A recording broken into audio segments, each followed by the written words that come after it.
Aujourd'hui, nous sommes en train de voir un scandale qui s'est passé à New York avec la délégation politique congolaise. Est-ce que c'est un scandale qui est arrivé ou c'est un bruit qui est en train d'arriver? Alors, je suis dans des temps de jeûne actuellement et le Seigneur, il m'a parlé. Mais avant que le Seigneur me parle, j'ai eu ici le temps d'analyser avec ma propre intelligence qu'est-ce qui est en train de se passer. Actuellement, pour plusieurs d'entre vous, vous avez vu, il y a un scandale qui s'est passé avec le président qui est sorti de sa chambre, qui allait à tel endroit, et on est en train d'accuser, au fait, la jeune fille aujourd'hui qui est élevée en dignité, qui s'appelle Grace Coutinho. C'est d'abord comprendre, j'ai eu le temps d'aller voir qui est Grace Coutinho, parce que c'est elle qui est dans le buzz actuellement.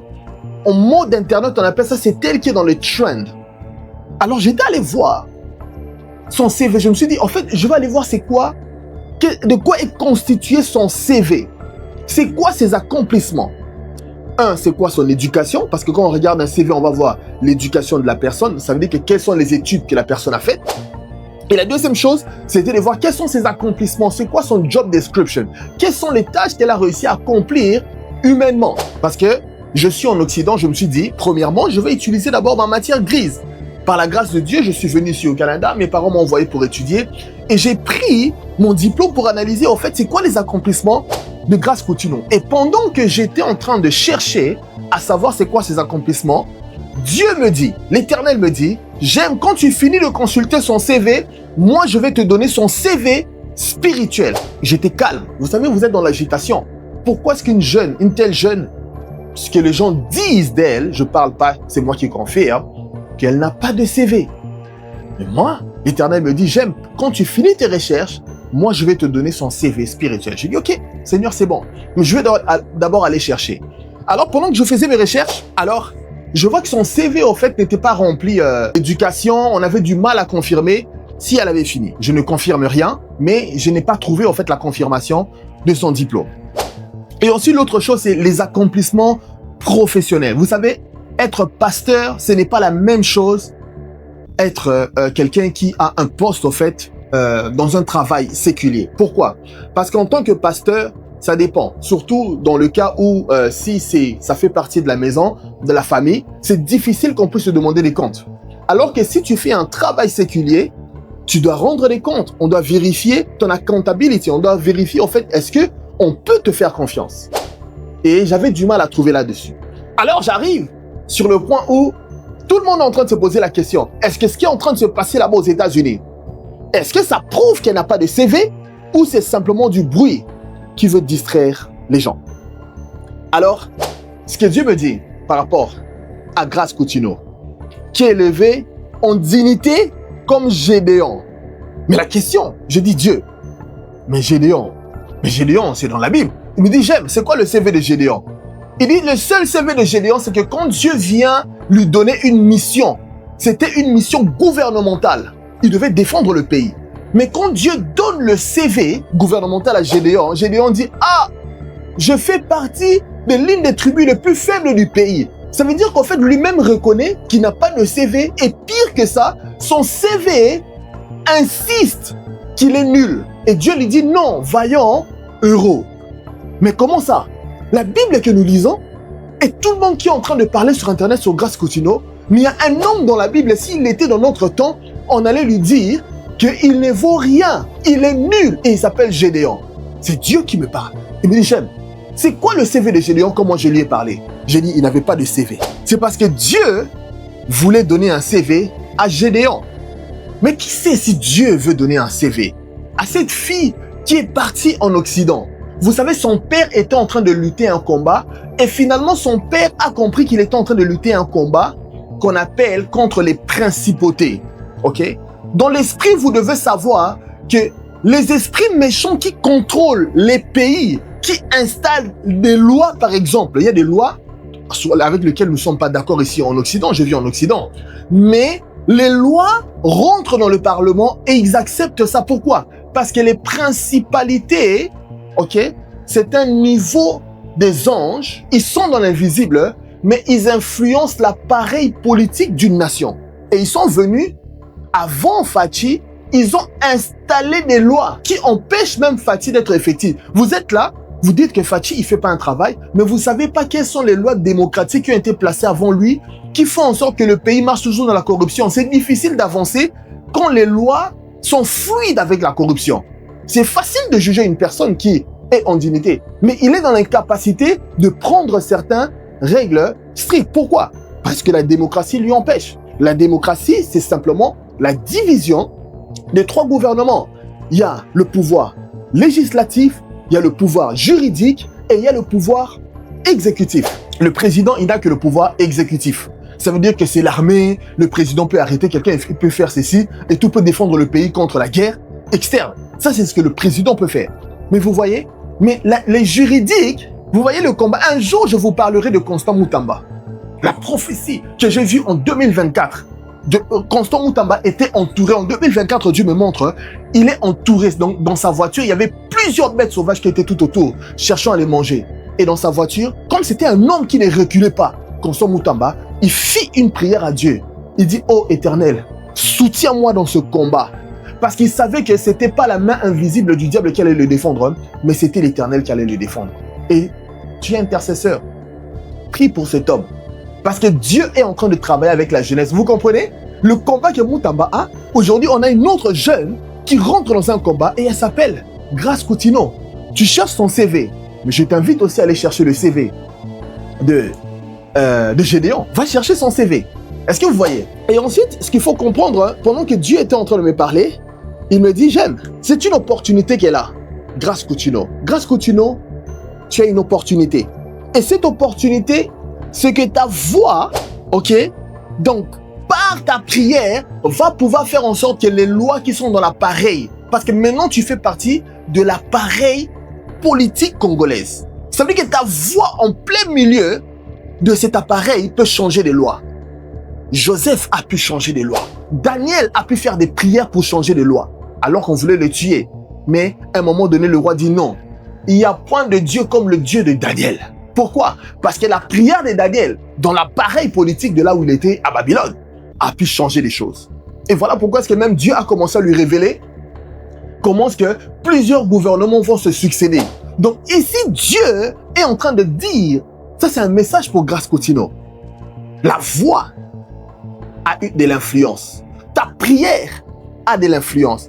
Mais je me suis posé la question, Dieu, mais comment est-ce que sa prière va avoir de l'effet?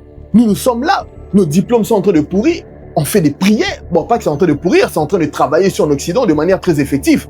Mais tu sens qu'en fait, c'est pas tout le monde qui est appelé à être élevé en dignité parce que Dieu a un plan. N'hésitez pas à vous abonner, surtout. Si tu t'es pas abonné, n'hésite pas à t'abonner parce que la main de Dieu est là pour la nation congolaise. A un plan. Et toute autorité vient de Dieu.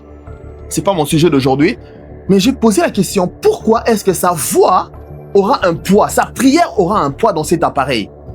Et je vois ici l'ADN spirituel de son père Coutinho. Son père a fait la prison. Vous savez pourquoi? Parce que les lois, quand il a commencé à essayer de parler que la justice revienne au Congo, il y a eu une guerre invisible qui a fait en sorte que le monsieur s'est retrouvé en prison. L'homme de Dieu s'est retrouvé en prison. Ça veut dire que le combat n'était plus devenu un combat de la chair, c'était devenu un combat spirituel. Parce que les lois étaient là et lui voulait apporter une autre justice qui n'était pas à la lumière de ce gouvernement-là. Et il a fait la prison. Et sa fille a l'ADN de son père. Imagine une fille qui se retrouve en France. Elle aurait voulu rester avec son père au Congo. Mais elle s'est retrouvée en France. Je ne sais pas pourquoi. Je n'ai pas fait de recherches. Je vous laisse faire des recherches par rapport à ça. La suite des choses, elle est mentorée par un des grands prophètes de la nation, Dallo, que j'apprécie beaucoup. Son ministère, pas seulement son ministère, son église, mais son ministère prophétique et son cœur pour le pays. Est-ce que vous voyez? Ça veut dire qu'elle a un encadrement et elle a un ADN qui lui permet de rentrer dans cet appareil-là et élever des prières à Dieu. Et le message pour ma sœur Coutinho, en âge, il paraît que je suis ton grand frère, hein? Mais par la grâce de Dieu, nous croyons qu'il n'y a pas d'âge en esprit. D'accord? Donc le message ici, c'est être concentré. Parce que pendant que les principautés, donc c'est un combat spirituel, se lèvent contre le pays, le Congo, il y a une autre nation qui va utiliser la distraction sur Internet pour essayer de créer des histoires entre toi et le président. Mais toi, en tant qu'enfant de Dieu, Dieu t'appelle à aller sur tes genoux. La Bible a dit quand Gédéon, je t'ai parlé de son CV. Avant, quand Dieu l'a rencontré, il n'avait pas de CV. La Bible dit Gédéon a commencé maintenant à travailler parce que Dieu va changer ce que les gens disent par rapport à toi. Il va changer leurs commentaires en positif. Mais la Bible dit Gédéon, il a combattu toute la nuit et Gédéon arrive hein, dans un champ de bataille et il déclare, il dit, toi soleil, arrête-toi sur Gabaon, et il parle à la lune de s'arrêter sur les collines d'Ajalon. Est-ce que tu vois? Ça veut dire que Gédéon avait l'ADN qui faisait en sorte qu'il pouvait dire au soleil de s'arrêter. Il pouvait dire à la lune d'arrêter sa course aux collines d'Ajalon. Pourquoi? C'est parce que cet homme-là avait l'ADN dont Dieu avait besoin pour rentrer dans l'appareil politique de son pays, pour défendre son pays. Et c'est ça le message. Je prie que Dieu puisse te fortifier, te garder le focus. Le président t'a placé là avec une mission. En fait, il prend des choses, c'est prophétique ce qu'il fait. Mais si toi tu penses que là, c'est le moyen pour que notre famille reprenne un peu de l'argent, c'est le moment où Dieu veut nous nettoyer les larmes. Souviens-toi que Dieu veut que ta voix puisse émaner et que ta voix puisse changer l'appareil gouvernemental. Waouh! Les lois vont commencer à changer quand, en fait, cette prière va émaner de toi. Un nouveau souffle va venir au Congo. Les lois vont commencer à suivre quand ta prière va être lancée. Il y en aura plusieurs personnes qui vont rentrer. Je vois, il y a plusieurs personnes qui sont déjà rentrées dans l'appareil gouvernemental du Congo. Ne pensez pas que vous êtes là parce que Dieu maintenant va essuyer vos larmes. Non. Vous êtes là dans l'appareil pour prier. Votre voix, ascend in the spirit. Ne cherchez pas à arriver d'aller en déportation comme Daniel pour commencer à prier. Alors que vous êtes là, ce n'est pas le moment de faire la fête. C'est le moment d'élever des prières pour changer en fait la culture du gouvernement congolais afin que la corruption passe et que la justice vienne s'établir sur les collines du Congo. Ça sera ta prière qui va apporter la main de Dieu.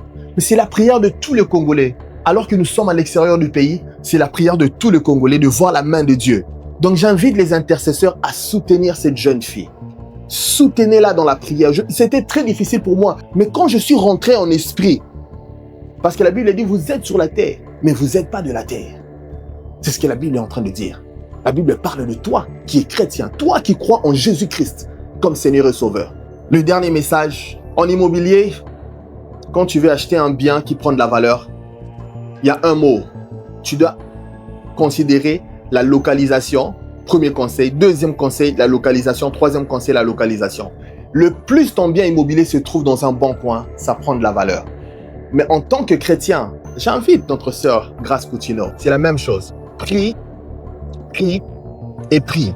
Ne pense pas que c'est le moment de commencer à bâtir ton CV. Fais confiance à ce Dieu-là qui t'a fait grâce. Prie, prie et prie. Les gens qui se concentrent sur ton CV finiront par t'accepter. Ça, c'est ce que j'entends, d'accepter parce que toi, tu as décidé de faire la volonté de Dieu. La prière en tout temps, mais principalement où dans le ministère où les principautés ont pollué l'atmosphère. Et ta prière va venir apporter une dissipation afin que la justice de Dieu puisse revenir sur le territoire, sur le poste qui t'a été donné. J'apprécie beaucoup le président Fachi, mais on l'appelle Fachi Béton. En tout cas, je vais appeler M. Étienne Tshisekedi avec tout le respect, son excellence. Quand j'essaie d'utiliser des fois mon diplôme nord-américain, et des fois, c'est pas facile. Mais après, quand j'écoute la voix de Dieu, à la lumière de la Bible, je comprends mieux les décisions du président. Et je prie que Dieu puisse te fortifier et que Dieu puisse éloigner toute mauvaise fréquentation tout autour de toi. Afin que la sagesse et l'intelligence te soient données. Afin que les pleurs que les Congolais ont, que ça puisse se transformer en cri de joie parce que l'emploi sera trouvé dans le pays. Parce que l'économie va être relancée. Parce que le peuple viendra au Congo. Ils viendront dans un nouveau Congo. Et si c'est toi qui prépares le chemin, que Dieu te fortifie. Donc c'était ce court message. Merci d'avoir suivi Manifester le Royaume.